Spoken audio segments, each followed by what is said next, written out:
আসসালামু আলাইকুম সম্মানিত ভিউয়ার্স, আমি আমি আপনাদের সাতকের সেবল ও যে দেখরা শান্তিগঞ্জ বাজার খামারগাঁও আমার বড় ভাই সিরাজ ভাই আসলে কিচ্ছু বুঝলাম না। এই যে বল্টু আছে কেন বাবি আসার থাকে বল্টুয়া আধা ঘন্টা 40 মিনিট 1 ঘন্টার ভিতরে যে কেমনে শেষ হয় একমাত্র বাইয়ে জানাই। ও ভাই এটা শেষ করো কিলার বা ভাই। ভাই আমার কাস্টমারে খায় তারা বালা পাইছে, আমার মাল বালা পাইছে কারণে মানে আমি দিয়া তারা বস পাইতাম পারি না। ওই দেখো পা আমি আইছি আমার এক বল মাল আনছিলাম, আচ্ছা এই মাত্র শেষ হয়ে যায় ভাই। তো ভাই অনে আর ইয়া কেউ পাইতো নাই। না আর একটু করে আর কেউ হইতো না, বুঝলি?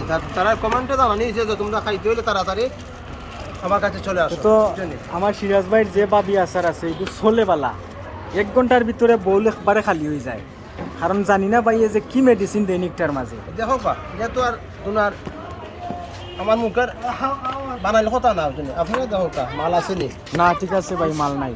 হ্যাঁ